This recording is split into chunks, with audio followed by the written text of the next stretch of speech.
자, 여러분들이 미성년자인 관계로 영상에 나오면은 안 돼요. 여러분들이 영상에 나오려면은 부모님의 동의를 받아야 되니까 화면에 잡히지 않도록 주의해 주시고, 그럼에도 불구하고 어쨌든 이 교실에서 영상을 찍는 거에 대해서 여러분들에게 동의를 받아야 될 것 같아요. 동의하시나요? 네. 네, 고맙습니다. 반대하는 사람 있으면 나중에 선생님한테 따로 찾아오세요. 사랑해 드릴게요.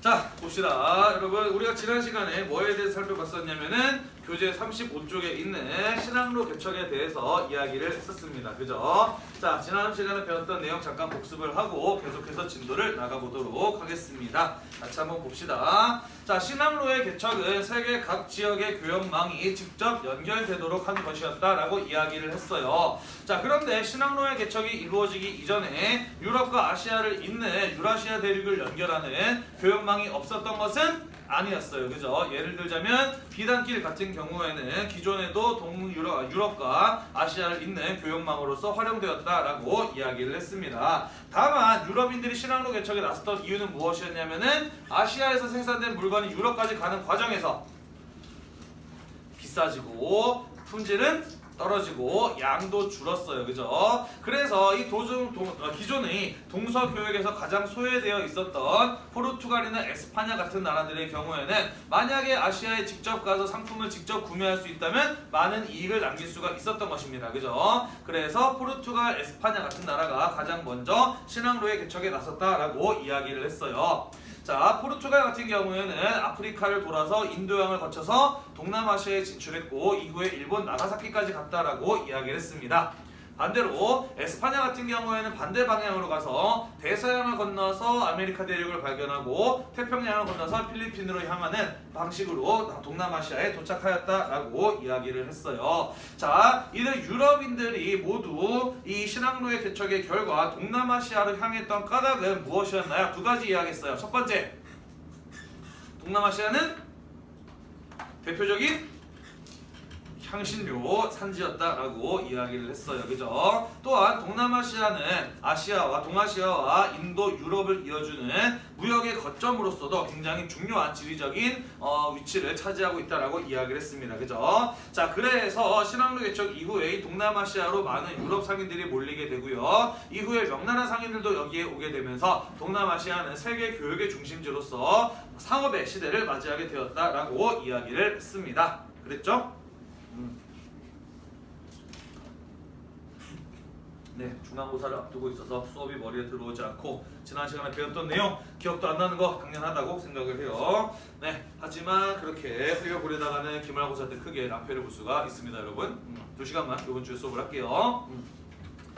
자, 포르투갈 무역에 대해서 이야기를 했었어요. 그죠? 포르투갈 상인들의 경우에는 물라카, 호이안, 마카오 같은 곳들을 거쳐서 일본 나가사키까지 진출하였다라고 이야기를 했습니다. 이 과정에서 이들은 명나라 상인들로부터 구입하였던 비단이라든지 생사 같은 것들을 자신들이 가지고 온 조총이나 화약과 함께 일본에 팔았습니다. 그리고 그 대금으로 무엇을 받았나요?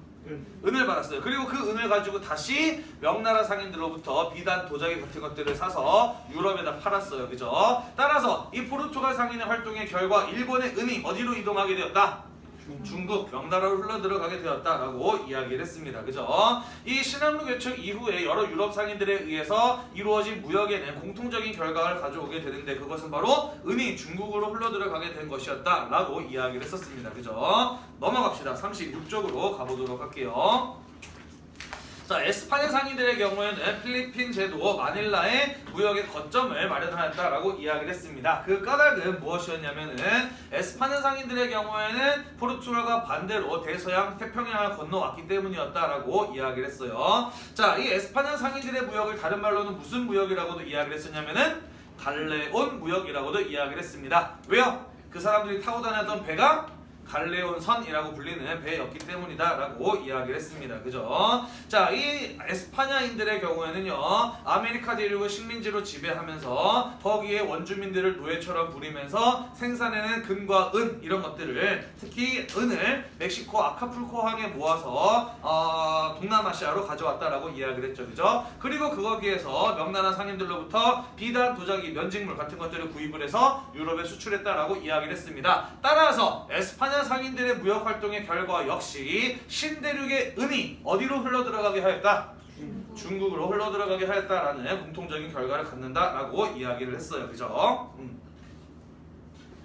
자, 그리고 지난 시간에 이런 얘기를 했습니다. 신항로의 개척은 성공할지 실패할지 모르는 일종의 모험이었다, 벤처 사업이었다라고 이야기를 했어요. 자, 그리고 현실 세계에서 어떤 일이 일어나기도 한다라고 이야기를 했느냐? 벤처 기업이 벤처 사업으로 대박을 터뜨리면은 이후에 어떤 일이 벌어지기도 한다고 그랬나요? 대기업이 나타나서 그것을 빼앗아 먹는다라고 이야기를 했어요. 그죠? 자, 신항로 개척도 대박을 터뜨리게 되자 이후에 강대국들이 등장하면서 포르투갈과 에스파냐의 성과를 뺏어먹게 되었다라고 이야기를 하였어요. 그 대표적인 예가 바로 17세기의 네덜란드였다라는 것입니다. 같이 한번 살펴보도록 합시다. 자, 16세기 말 네덜란드의 경우에는 말루쿠 제도의 지배권을 포르투갈로부터 빼앗는데 성공을 합니다. 말루쿠 제도란 오늘날 인도네시아 부근을 말하는 것이고요. 향신료의 산지로 유명한 곳입니다. 자, 그러면서 차츰차츰 이 포르투갈이 장악하고 있었던 동남아시아의 교역권을 네덜란드가 차지해 나가기 시작을 해요. 자, 네덜란드 하면은 여러분들이 꼭 기억해야 되는 거 있습니다. 무엇이냐면요, 에도막군은 그리스도교의 포교를 막기 위해서 해금 정책을 실시했어요. 하지만 누구에게만 교역을 허용하였죠? 서양인들 가운데 네덜란드인들에게만 교역을 허용하였습니다. 그죠? 왜냐하면 네덜란드 사람들은 포교를 하지 않겠다고 약속을 했기 때문이었어요. 그죠? 자, 그렇지만 에도막군은 그들을 100% 다 믿지 못해서 어디만 한 군데 열어주었었나요? 나가사키, 그쵸? 칩시다. 나가사키 한 군데만 열어줬고, 정확히는 나가사키 앞에 뭘 만들어줬어요? 인공섬. 그렇죠. 인공섬, 데지마라고 하는 인공섬을 만들어서 거기에서만 교역할 수 있도록 했습니다. 그죠? 요런 것들. 나가사키, 데지마, 요런 걸 보면은, 아, 네덜란드구나 라는 거 여러분들이 캐치하시면 될 것 같아요. 자, 또한 네덜란드인들의 경우에는 타이완에다가 식민지를 건설했습니다. 중국 앞에 있는 커다란 앞바다에 있는 큰 섬이죠. 타이완에다 식민지를 건설해서 쌀이라든지 설탕 같은 것들을 생산했습니다. 자, 쌀은 아시아 사람들의 주식이에요. 그죠? 가장 많이 팔리고 또 꾸준하게 팔리는 상품입니다. 그죠? 그래서 쌀 같은 것들을 대량으로 재배했어요. 플랜테이션이라고 하는데 대량으로 재배했고요. 설탕 같은 경우에는요, 신대륙에서 사탕수수가 발견되기 이전에는 엄청 귀한 사치품이었어요. 다시 말해서 비싸게 팔 수 있는 상품이었다라는 것이죠. 자, 그래서 이런 것들을 재배해서 판매하였다라는 것입니다. 자, 타이완 하면은 우리가 타이완과 관련해서 배운 인물 한 명 있었어요. 혹시 기억나나요? 비슷했어요. 정성공이라는 인물이 있었죠. 그죠? 어떤 사람이었었는지 기억나나요? 명나라가 망하고 청나라가 세워졌을 때 만주족이 중국을 지배하는 것에 대해서 저항했던 반청운동이 일어났었죠. 그죠? 대표적인 사례가 바로 3번의 난이 있었고요. 그리고 정성공 같은 사람이 있었습니다. 그죠? 정성공은 아버지로부터 물려받은 해상 세력을 이용해서 난징을 탈환하려 하다가 실패하면서 자신을 따르는 무리를 이끌고 타이완으로 철수를 하죠. 그죠? 그리고 그 아들들까지 이어서 반청운동을 지속합니다. 우리는 타이완의 정씨 세력이라고 배웠었어요. 기억이 나시죠? 네. 그리고 이 정성공이 이 타이완에 들어갔을 때 당시 타이완은 네덜란드의 식민 지배를 받고 있었다라는 것입니다. 자, 그래서 이 정성공의 경우에는 네덜란드인들을 쫓아내고 거기에 타이완의 반청운동의 기지를 건설하게 됩니다. 자, 그래서 청나라 입장에서 정성공은요, 반역자이지만 타이완 사람들에게 이 정성공의 경우에는 독립운동의 상징 같은 그런 인물이라고 볼 수가 있어요. 네덜란드의 식민 지배를 끝내준 사람이라고 평가를 받습니다. 추앙받는 인물이에요. 자, 그렇지만 묻혀칩시다. 17세기 중엽으로 가게 되면서 네덜란드는 동남아시아의 섬 대부분을 장악을 하게 되고요. 16, 17세기에 동남아시아는 세계에서 가장 교역이 활발하게 일어나고 있었던 지역이었기 때문에 네덜란드는 17세기에 동남아시아 섬 대부분을 장악하게 되면서 세계에서 가장 잘 나가는 경제 대국으로서 전성기를 누리게 됩니다. 17세기의 네덜란드의 위상은요, 오늘날 뭐 미국이라고 하면 좀 너무 과장됐으려나? 아무튼 17세기에 가장 경제적으로 잘 나가는 나라가 어디였느냐 라고 한다면 그것은 틀림없이 네덜란드였다라는 것이에요. 자, 그러다가 18세기 가게 되면은 그 세계 교역을 주도하는 주도권이 누구에게 넘어가게 되느냐? 영국에게 넘어가게 되는 거예요. 자, 영국 얘기하기 전에 청나라 먼저 상황을 살펴볼 필요가 있습니다. 지금 배웠다시피 17에서 18세기로 넘어가게 되면서 그 과정에서 명나라 망하고 청나라가 세워졌잖아요. 그죠? 자, 이 명청의 교체로 인해서 변동된 사항이 있기 때문에 청의 무역에 대해서 간단하게 좀 짚고 넘어가도록 할게요. 자, 청나라는 어떤 무역을 실시했냐면요. 청나라는 공행무역이라고 하는 것을 실시했습니다. 자, 공행무역에서 공행이라고 하는 것은 무엇을 말하는 것이냐? 하나씩 살펴보도록 할게요. 자, 청나라의 경우에는 타이완의 정성공 세력을 제압하기 위해서 두 가지 명령을 내렸습니다. 무엇과 무엇이었냐면은 바다 바깥으로 나가지 말라는 해금령과 해안가에 살고 있는 주민들을 내륙으로 이주시키는 천계령 두 가지를 실시했어요. 그러면서 동아시아의 무역이 크게 위축되었었는데요. 타이완의 정성공 세력이 제압되고 난 이후에는 그 두 가지를 모두 해제했습니다. 그러면서 청나라 상인들은 활발하게 해외로 진출하게 되었는데 특히 어디 많이 갔었다라고 이야기를 했었죠? 일본 나가사키 많이 갔다라고 이야기를 했어요. 무엇을 구하기 위함이었나요? 일본의 은을 구하기 위해서였어요. 그죠? 그래서 많은 청나라 상인들이 일본의 은을 가져가게 되자 일본의 은 부족 현상이 나타나게 되고요. 에도 막부는 그것을 막기 위해서 어떤 무역 증명서를 발급하기도 했었죠? 신패라고 하는 무역 증명서를 발급을 해서 무역량을 미리 규제하기도 하였었다라고 이야기를 했어요. 그죠? 자, 그런 일이 벌어지고 있었을 때 청나라는 공행무역을 했습니다. 유럽 상인들의 경우에는 밑줄 칩시다. 광저우의 공행을 통해서만 무역을 할 수 있도록 허가를 했어요. 자, 공행이라고 쓰시고 밑줄도 치겠습니다. 그 다음 빈칸에 들어갈 말 역시 공행이에요. 공행이라고 쓰고 밑줄도 칩시다. 공행이란 유럽 상인들과의 교역을 공식적으로 허가받은 상인조합이다 라고 되어 있습니다. 자, 이 공행이란 무엇이냐면요, 다른 말로는 광저우 지역을 중심으로 활동했기 때문에 광동 13행이라고도 불러요. 자, 광동 13행에서 행이란 무엇을 말하는 것이냐? 원래 한자로 행이라고 한다면 물건을 사고 파는 가게를 말합니다. 은을 사고 팔았던 가게가 뭐였을까요? 은행이에요. 그게 지금의 뱅크라고 하는 의미로 쓰이게 되죠. 은을 사고 팔았던, 은이 돈이었으니까 은행이 되는 겁니다. 자, 광동 13행이라고도 이야기를 하고요. 이 사람들의 경우에는요, 서양 상인과의 무역 수출입을 독점했던 상인조합이라고 볼 수가 있습니다. 자, 무슨 말이냐면요, 하나씩 이야기를 해보도록 할게요. 자, 명나라에서 청나라로 왕조의 교체가 이루어졌지만 지난번에도 이야기했다시피 명나라와 청나라는 사회 경제적인 구조는 거의 동일하였다라고 이야기를 했어요. 무슨 말이냐면은 중국은 워낙 땅덩어리가 넓고 자원이 풍부해서 상당히 자급자족적인 성격의 경제 구조를 가지고 있었다라고 이야기를 했습니다.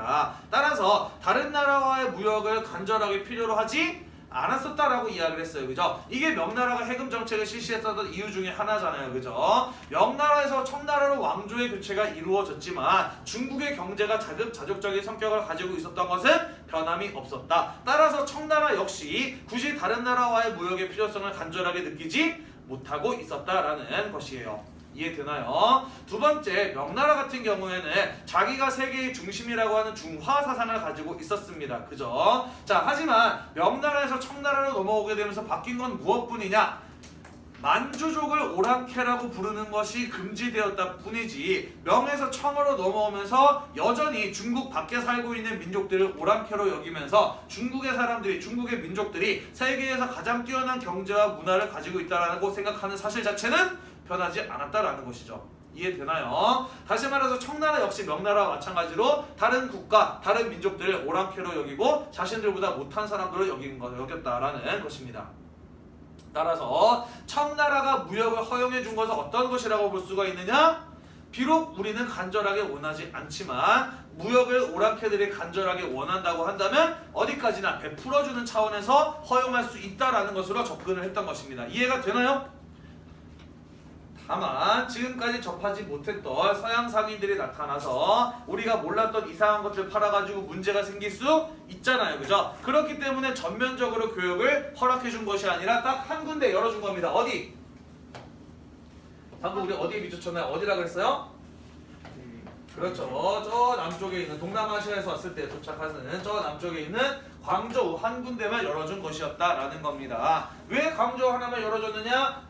청나라에서도 베이징하고 멀리 떨어진 곳이었다라고 하는 것이죠. 그래서 광저우 한 군데만 열어줬을 때 뭔가 문제가 생겨도 크게 확산되지 않겠다라고 생각을 했던 거예요. 마치 에도막부가 어디를 열어줬던 것처럼 나가사키 한 군데 열어줬던 거랑 마찬가지였다라는 것입니다. 자, 그리고 오직 누구를 통해서만 교역하도록 하였다? 광저우에 있는 공행을 통해서만 교역하도록 하였다라는 것이에요. 다시 말해서 유럽 상인들, 서양 상인들의 경우에는 공행이 물건을 사주지 않으면 수출할 수 없었고 공행이 물건을 팔지 않으면 사갈 수 없었다라는 것입니다. 이해가 되나요? 철저하게 청나라에 의해서 제한된 무역만이 허용되었다라는 겁니다. 그게 바로 청나라가 실시한 공행무역이었다라는 것이에요. 이해되시나요? 네. 자, 그러면 이 서양 상인들과의 수출입을 독점했다라고 하는 사실은 공행들에게 주어진 특권이었을까요? 아니면 제한이었을까요? 이거는 사실 상당한 특권이었다라고 볼 수가 있어요. 서양 상인들과 자기들만 교역할 수 있다라고 하는 것은 이 사람들의 교역권을 철저하게 보장해 준 거예요. 거의 독점하다시피 한 거잖아요. 그죠? 그렇기 때문에 이 서양 상인들과의 교역을 독점했던 공행들은 상당한 부를 축적할 수가 있었다라는 것이죠. 자, 하지만 권리가 있으면 무엇도 있어요? 제한도 있고 의무도 있어요. 그죠? 그 권리가 부여되는 의무도 있었다라는 것이죠. 자, 무엇이었느냐? 상인조합이라고 하지만은 서양 상인들과의 교역을 독점했던 사람들이기 때문에 나라를 대신해서 관청을 대신해서 관세, 무역에서 발생하는 이익에 대한 세금을 부과하는 역할을 대신 수행하기도 하였었다라는 것이고요. 나아가서 만약에 서양 상인들과의 교역에서 뭔가 문제가 생겼으면 누가 책임질까요? 그렇죠. 당연히 구역을 독점하고 있는 공인들이 책임을 지게 되는 겁니다. 자, 그래서 이 사람들 같은 경우에는요. 자, 그래서 이 사람들 같은 경우에는요, 자신들과 거래하는 외국 상인들이 나라에 들어와서 뭔가 이상한 짓을 하지 않는지 감독을 하는 그런 어떤 의무도 가지고 있었던 상인들이 바로 공행이라고 불리는 상인들이었다라고 볼 수가 있는 겁니다.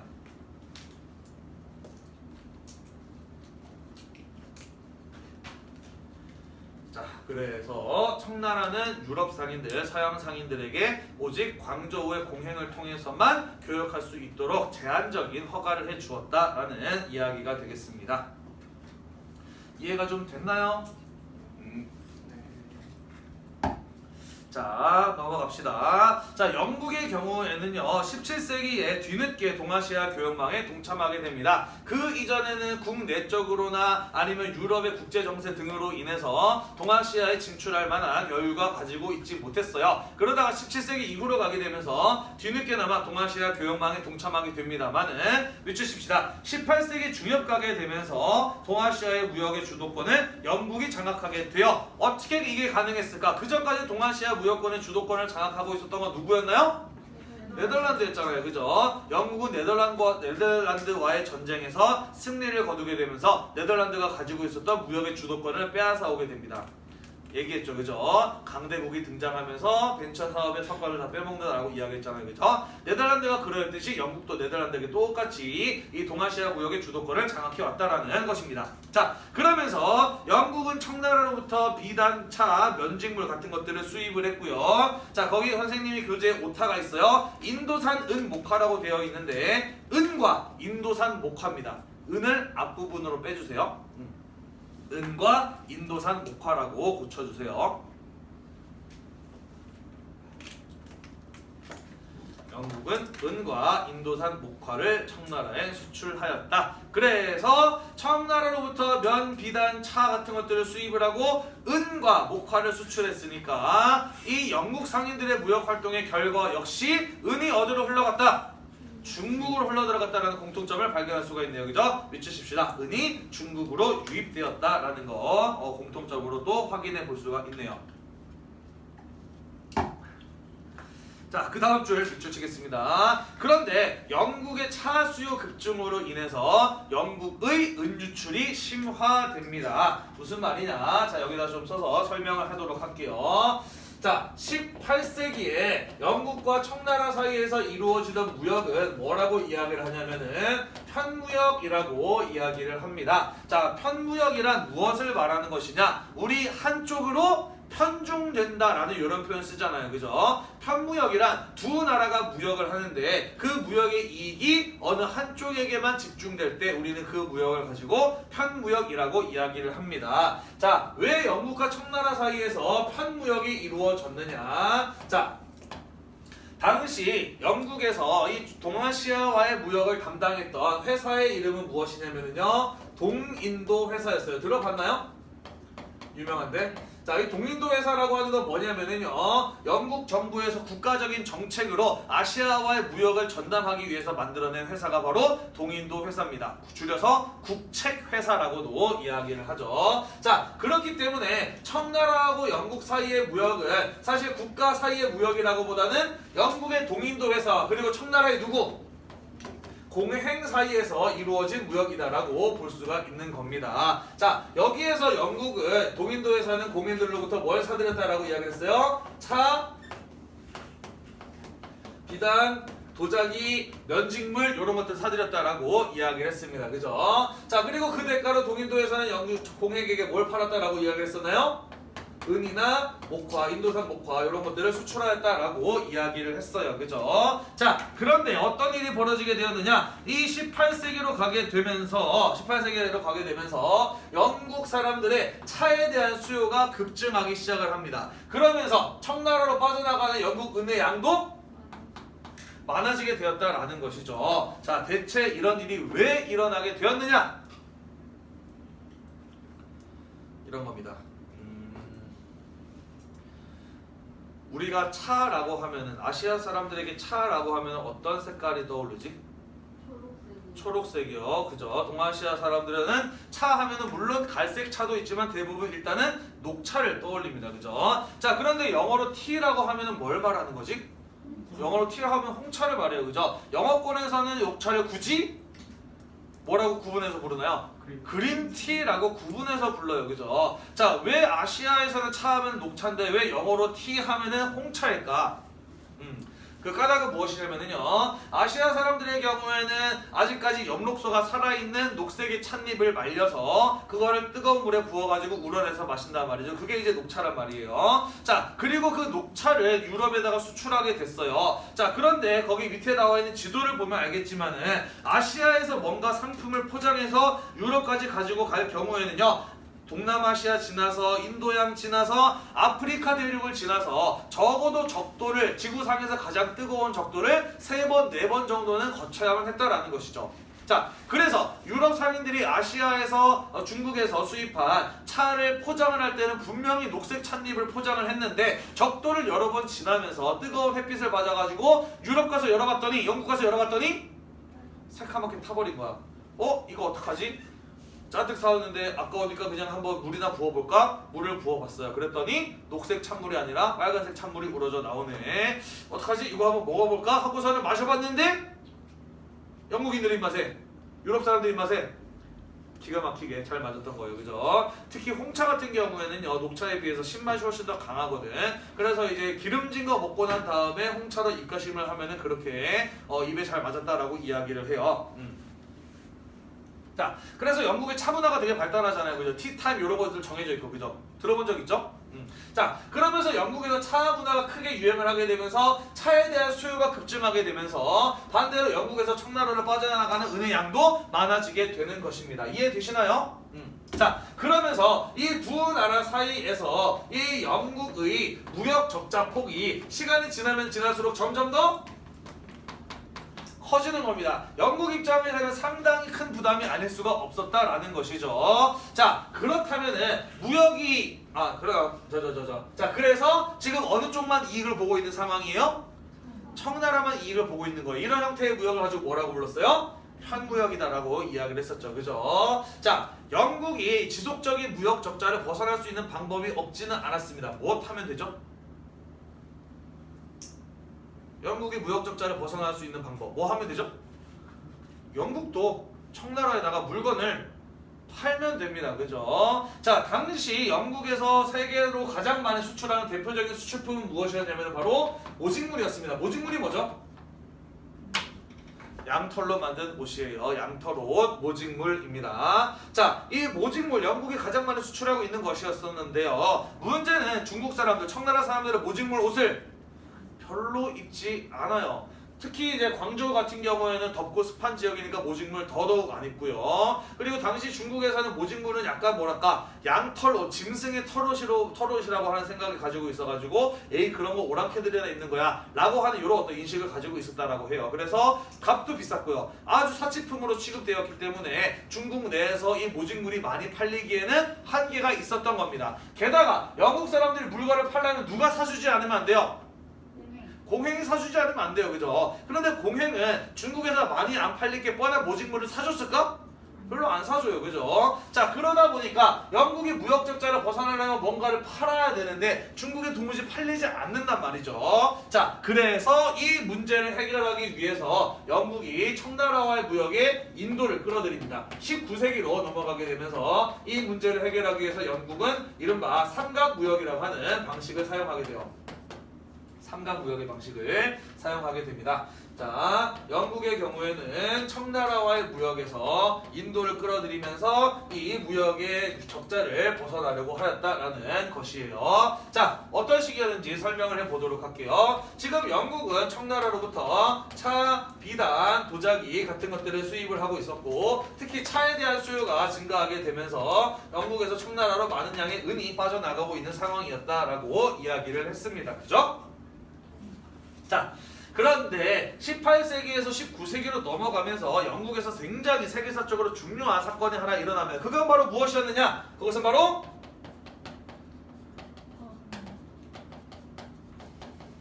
산업혁명이었어요. 산업혁명이 뭐죠? 기계화. 산업혁명, 그렇죠. 산업혁명의 경우에는 기계와 공장으로 인해서 대량 생산이 가능해진 것이 바로 산업혁명입니다. 그죠? 자, 영국에서 산업혁명이 일어났어요. 공장과 기계로 상품을 대량 생산할 수 있게 되었습니다. 물건을 대량 생산할 수 있게 되었기 때문에 대량의 무엇이 필요했느냐? 물건을 만들어낼 수 있는 원자재, 원료를 필요로 했어요. 자, 그리고 영국에서 가장 먼저 만들어진 공장과 기계는 무엇이었느냐? 바로 면직물 기계 공장이었어요. 방직기, 방적기 이런 것들이 가장 먼저 만들어졌다라는 것이죠. 자, 그러면서 면직물의 원료가 되는 무엇이 필요했느냐? 많은 양의 목화를 필요로 했고요. 인도 같은 경우에는 세계에서 가장 많은 목화 생산을 하는 대표적인 목화 생산지 중에 하나입니다. 그래서 영국은 자국의 산업 발전을 위해서 인도를 뭘로 만들었어요? 그렇죠. 영국은 인도를 자신들의 식민지로 만들고 인도를 식민지로 지배하면서 많은 양의 목화를 값싸게 영국으로 가지고 오는 겁니다. 그리고 그 목화를 영국 공장에 돌려가지고 면직물을 생산해내는 거죠. 자, 상품을 대량으로 만들었습니다. 그럼 뭐 해야 되죠? 팔아야죠. 그죠? 누구한테 팔까요? 아직까지 산업화를 이루지 않은 나라한테 팔아야죠. 그죠? 이 인도에서 인도에서 가져온 목화로 면직물을 가져와서 그걸 다시 인도에다가 파는 겁니다. 자, 그러면은 인도 사람들이 직접 손으로 만든 면직물보다 이 영국에서 공장으로 만든 면직물이 값이 어땠을까요? 훨씬 싸요. 품질도요. 좋아요. 인도 사람들이 인도산 면직물 쓸까? 아니면 영국산 면직물 쓸까? 당연히 영국산 면직물 쓰게 되는 겁니다. 그죠? 자, 그러면서 인도 사람들이 영국산 면직물 쓰게 되면서 어떤 일이 벌어지는 거예요? 돈이 영국으로 빠져나가는 거죠. 그죠? 인도의 은이 영국으로 흘러 들어가게 되는 것입니다. 그죠? 인도의 독립운동의 상징 누구예요? 간디. 마하트마 간디 들어본 적 있죠. 그죠? 간디 같은 사람이 뭐 했어요? 영국 상품 불매운동, 국산품 애용운동 이런 거였어요. 왜 그랬어? 바로 이런 구조 때문이었어요. 간디의 제일 유명한 사진 중에 하나가 뭐냐면은 한쪽 다리 이렇게 꿇어 앉아가지고 이렇게 물레 돌리면서 실 뽑는 장면 있잖아요. 사진을 본 적 있지 않아요? 네. 왜 그런 거 했느냐? 바로 이런 것 때문이었다라는 것이죠. 이게 식민지배의 본질입니다. 왜 일본이 조선을 식민지로 지배했을까요? 일본의 산업화가 이루어지고 난 이후에 일본의 산업 발전을 하기 위해서는 값싸게 원료를 가져오고 그것을 대량으로 팔아먹을 수 있는 시장이 필요했습니다. 그래서 조선을 식민지로 지배하면서 조선의 자원을 약탈하다시피 해서 일본으로 가져갔잖아요. 일본 공장에서 만들어서 그걸 다시 조선에다 파는 겁니다. 그러면 조선의 상공업은 당연히 망할 수밖에 없겠죠. 그죠? 나날이 일본은 돈을 벌게 되는 거고요. 그러면서 그런 것들에 대해서 조선인들이 저항하면 어떻게 했습니까? 군대를 풀어서 강력하게 무력으로 제압했잖아요. 그죠? 그게 바로 식민 지배의 본질이었다라는 거예요. 왜 우리는 아직도 일본에게 과거 식민 지배에 대한 사죄와 배상을 요구하느냐? 지금의 일본의 경제적 발전이 바로 그러한 조선 식민 지배로부터 비롯되었기 때문인 것이에요. 받아낼 필요가 있는 부분인 것이죠. 자, 아무튼 그러면서 영국은 이 인도를 끌어들이면서 청나라와의 무역 적자를 어떻게 메우려고 하느냐? 식민지 인도에서 무엇을 재배해서 청나라에 파느냐? 양귀비를 재배해서 아편을 만들어서 청나라에다가 팝니다. 아편이 뭔가요? 마약이에요. 그죠? 양귀비 꽃 봉오리에 상처를 내면은 거기에서 하얀색 진물이 나오는데 그거를 뭉쳐가지고 고체 형태로 만든 다음에 커다란 파이프, 담배 같은 커다란 파이프에다가 흡연하는 식으로 하는 마약이 바로 아편이라고 하는 마약이 되겠습니다. 이 아편이 가지고 있는 특징은 무엇이냐면은요, 뭐 통증을 줄여주고 뭐 환각 증세가 보이게 하고 뭐 사람 기분 좋게 만들고 이런 것도 있는데요. 또 어떤 특징을 가지고 있느냐? 중독성이 무지무지 강해요. 보통의 인간의 인내력으로는 끊어낼 수 없을 만큼 강한 중독성을 가진 마약이 바로 이 아편이라고 하는 것입니다. 자, 그래서 영국인들이 인도에서 대량으로 아편을 만들어서 청나라에다가 파는 겁니다. 처음에 팔 때 어떻게 팔았을까? 처음에 팔 때는요, 그냥 공짜로 나눠주다시피 그냥 팔았어요. 그러다가 점차 뭐가 늘어나요? 아편? 중독자가 늘어납니다. 아편은 중독성이 무지무지 강해요. 그러다 보니까 어떤 일이 벌어지게 되는 것이냐?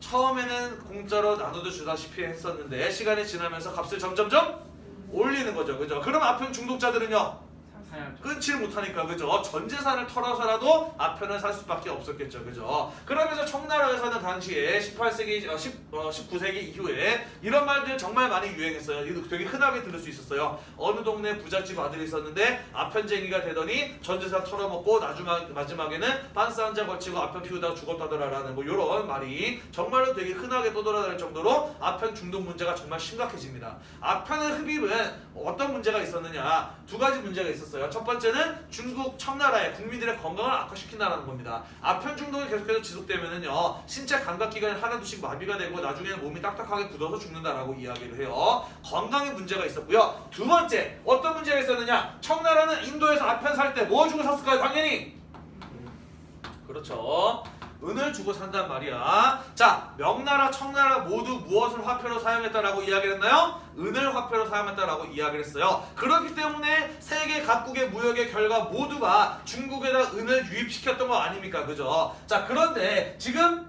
은이 지금까지 중국으로 들어오기만 했던 은이 어떻게 됐어요? 처음으로 빠져나가기 시작했어요. 그죠? 중국 경제가 밑바닥에서부터 무너지기 시작을 합니다. 자, 결국 이 문제의 심각성을 느꼈던 청나라가 아편 수입을 금지시켰어요. 그랬더니 어떤 일이 벌어졌어요?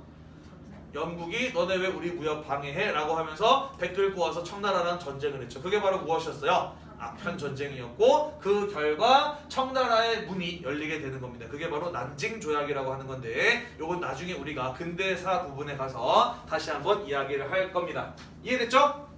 자, 18세기 말부터 인도산 무엇을 수출하기 시작했다? 아편을 수출하기 시작을 했다. 이게 어떤 문제를 가지고 왔다? 유추십시다. 청나라의 은을 대규모로 유출하는 결과를 가져왔다. 이것은 청나라의 경제를 밑바닥부터 흔드는 대단한 위협이었다. 그래서 이런 것들이 무엇의 배경이 되었다? 아편 전쟁의 배경이 되었다라는 것이에요.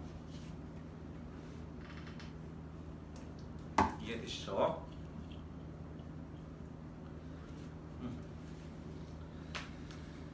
혹시 자댕 커피라고 들어봤니? 자댕 커피가 들어봤어요?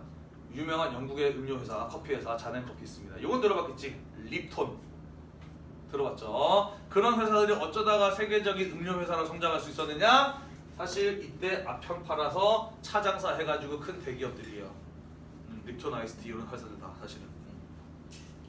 자, 넘어갑시다. 자, 교역망의 확대와 서양과의 교류 부분 보도록 할게요. 자, 아무튼 이 신항로 개척 이후에 유럽인들이 진출하게 되면서 동아시아 교역망은 전 세계로 확대가 됩니다. 그러면서 세계 각국의 문화와 물건, 작물 이런 것들이 동아시아로 들어오게 되고요. 반대로 동아시아의 상품들이 세계 곳곳으로 수출이 될 수가 있었다라는 것입니다. 자, 특히 신항로 개척 이후에 지금까지 몰랐던 새로운 대륙인 아메리카 대륙이 발견이 됩니다. 그러면서 지금까지 유라시아 사람들이 기르지 않았던 새로운 작물들이 들어오게 되는데, 예를 들자면 밑줄칠게요. 아메리카산 고추, 감자, 고구마, 담배 같은 것들이 동남아시아를 거쳐서 동아시아에 전파가 됩니다. 자, 물론 고추도 중요하고 담배도 중요하지만 우리는 특히 무엇에 주목해 볼 필요가 있냐면요, 감자, 고구마 같은 이런 어떤 작물들에 주목해 볼 필요가 있습니다. 뭐 옥수수, 나중에 옥수수까지도 뭐 포함이 될 수가 있는데요. 자, 우리는 감자, 고구마, 옥수수 같은 이러한 작물들을 국어 시간에 배웠죠. 무슨 작물이라고 이야기를 하나요? 이런 것들을 그렇죠, 구황작물이라고 이야기를 합니다. 자, 구황작물이란 뭐 어떤 작물을 말하는 것이냐면요, 구황작물이란 험한 땅에서도 잘 자란다라는 특징을 가지고 있는 작물들입니다. 척박한 기후와 거친 땅에서도 잘 자라는 작물이 바로 이 구황작물이에요. 자, 그리고 감자, 고구마 같은 것은 주성분이 뭡니까? 주성분이 탄수화물이에요. 탄수화물은 어디의 주성분이기도 하지? 밥과 빵, 쌀과 밀의 주성분이기도 해요. 다시 말해서 감자, 고구마 같은 것을 무엇으로 먹을 수 있었느냐? 밥 대신으로도 먹을 수가 있는 작물들이었다라는 것이죠. 자, 감자, 고구마 우리나라에서 어디가 유명한가요? 강원도 유명하죠, 그죠? 왜 강원도가 유명할까? 강원도가 감자가 자라기 좋은 조건을 갖추고 있어서 그런 것일까? 아니에요. 강원도는 산이 많아서 논과 밭을 만들기가 힘들어요. 그렇기 때문에 거친 땅에서도 잘 자라는 감자, 고구마를 기르던 겁니다. 정확히는 감자, 고구마 같은 것밖에 못 기르는 땅이니까 강원도는 유명한 겁니다. 이해되시나요? 자, 무슨 말이냐면요, 이 구황작물들의 경우에는 기존에 농사를 짓고 있었던 땅인 논과 밭 이외의 거친 땅들, 지금까지 땅이 너무 거칠어서 농사를 짓지 못하고 있었던 땅들에도 심어놓으면은 지들이 알아서 잘 자랐다라는 겁니다. 그리고 그것을 뭘로 먹을 수 있었다? 밥 대신으로 먹을 수 있었다라는 것이에요. 이것은 어떤 측면에서 굉장히 중요하느냐? 밑줄 칩시다. 식량 생산의 확대의 측면에서 대단히 중요한 사실이에요. 신대륙 작물들이 들어오게 되면서 아시아의 식량 생산 확대에 굉장히 큰 영향을 주었다라는 것입니다. 자, 계속 밑줄 칠게요. 먹을 게 늘어나면 뭐도 늘어나요? 인구도 늘어나게 돼요. 그죠? 자, 이게 왜 중요하냐면요, 우리가 이 경제단을 다 배운 다음에 이제 사회 문화 부분도 같이 배울 건데요. 어떤 일이 일어나게 되느냐? 먹을 게 많아지게 되면서 먹고 남는 게 생깁니다.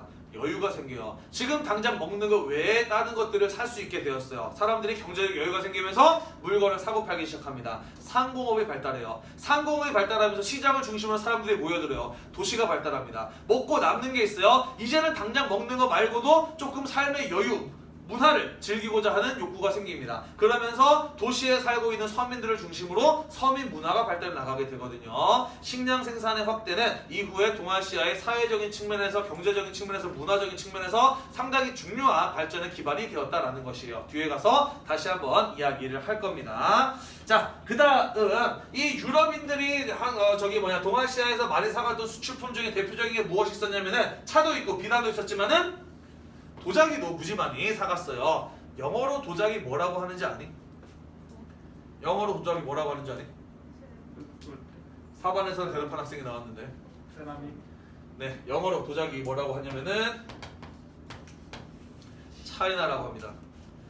중국에서 얼마나 많이 도자기를 사갔으면은 영어로 도자기를 그냥 차이나라고 해요. 중국산 차이나, 차이니스 차이나, 중국산 도자기, 차이니스 차이나입니다. 일본산 도자기, 재패니스 차이나예요. 뼈가루가 들어가서 단단한 도자기, 본 차이나. 들어봤나요, 이런 거? 얼마나 많이 수입을 했으면은 도자기 자체를 그냥 중국이라고 불렀어요. 차이나라고 불렀다. 지금도 영어로 도자기 차이나요 라고 할 정도로 많은 양의 도자기가 수입됐습니다. 왜냐면은요, 선생님이 대학생 때 유럽에 여행을 간 적이 있었는데요. 그때 유럽에 어느 귀족들이 살았던 성이나 어느 왕족이 살았던 궁전 이런 데를 구경한 적이 있는데, 그런 데 가보면 공통적으로 뭐가 있었느냐? 이 귀족 집안이 이 왕족 집안이 대대로 모았던 보물들을 전시해 놓은 공간이 있었어. 거기 보면은 금과 은, 루비, 다이아몬드, 사파이어 같은 그런 어떤 값비싼 것들을 화려하게 장식이 된 보물들을 볼 수가 있었습니다. 그리고 한 구석에 가면 뭐가 반드시 마련되어 있었느냐? 차이나 룸이 마련되어 있었어요. 뭐였을까요? 도자기만 따로 모아놓은 전시 공간이었던 거예요. 잔뜩 기대를 가지고 가서 봤습니다. 깜짝 놀랐어요. 왜 깜짝 놀랐을까? 정말 우리나라 박물관에서 보던 도자기들보다 수준이 엄청 떨어져요. 빛깔로 보나 모양을 보나 우리나라 박물관에서는 에이, 이런 거까지 뭘 전시해 라고 생각할 정도로 별로 예쁘지 않은 것들이 거기에 잔뜩 전시되어 있었다는 거야. 왜 그랬을까? 그만큼 유럽인들에게는 귀한 자원이었던 거예요. 당시 유럽인들 같은 경우에는요, 그릇은 주로 뭘로 썼느냐? 금속으로 만든 그릇 아니면 우리가 신석기, 구석기, 청동기 시대 때 봤던 토기 있잖아요. 토기. 거기에서 크게 발전하지 못한 형태의 그릇들, 테라코타로 만든 그런 그릇들을 쓰고 있었습니다. 그런 사람들이 도자기로 만든 유약을 발라서 반짝반짝 예쁘고 단단하고 가볍기까지 한 이 도자기들을 봤을 때 얼마나 아름답고 갖고 싶었겠어, 그지? 대단히 그렇게 이제 가치가 높은 상품이었기 때문에 중국에서, 일본에서 어마어마하게 많은 양의 도자기가 유럽으로 수출되기도 하였었다라는 것이에요. 자, 그러다 보니까 그 다음 빈칸에 들어갈 말도 도자기예요. 유럽 사람들도 그 도자기가 뭐 하고 싶었을까? 자기들도 만들고 싶었겠죠, 그죠? 그러면서 처음에는 동아시아에서 수입된 도자기를 복제하는 단계에서부터 시작을 합니다. 대표적인 예가 바로 마이센 자기라고 하는 메이커인데요. 처음에는 동아시아에서 수입된 도자기를 거의 그대로 똑같이 복사해서 만드는 형태로 시작이 되는데, 시간이 점차 지나면서 나중에는 자기들만의 어떤 고유의 스타일들을 완성해 나가게 되는 것이죠. 그래서 지금은 유럽산 도자기라고 하면은 거의 명품 도자기로 취급을 받죠. 선생님이 얼마 전에 어머니 생신이라서 생일 선물로 어머니가 그릇을 좋아해서 예쁜 그릇을 하나 사드릴까 싶어가지고 백화점에 갔어요. 쭉 보다 보니까 되게 예쁜 도자기가 있더라고. 메이커가 뭔가 봤더니 뭐 로얄 코펜하겐이라고 하는 메이커였어요. 야, 이거 되게 예쁘다. 접시가 되게 한 요만한 접시 되게 예쁘더라고. 어머니 드리면 좋아하겠다 싶어가지고 얼마지? 하고 봤어요. 요만한 접시가 100만 원이었어요. 이거는 내가 살 게 아니구나, 정말 끝도 없이 비싸구나 라는 생각이 들어서 다른 걸 사다 드렸는데, 뭐 아무튼 그런 것들 있다라는 것 정도 이해를 하시면 될 것 같습니다. 자, 인간이 이동하면 문화도 이동한다라고 이야기를 했어요. 그죠? 신항로 개척 이후에 유럽인들이 아시아에 오게 되면서 서양의 문물도 아시아에 전해지게 되는데, 그 부분은 우리가 다음 시간에 마저 이어서 살펴보도록 하겠습니다. 오늘도 공부하느라고 대단히 여러분들 고생이 많으셨고요. 오늘 이 수업 영상이 여러분들의 공부에 도움이 되셨다면 구독과 좋아요 많이들 눌러주세요. 수고했습니다.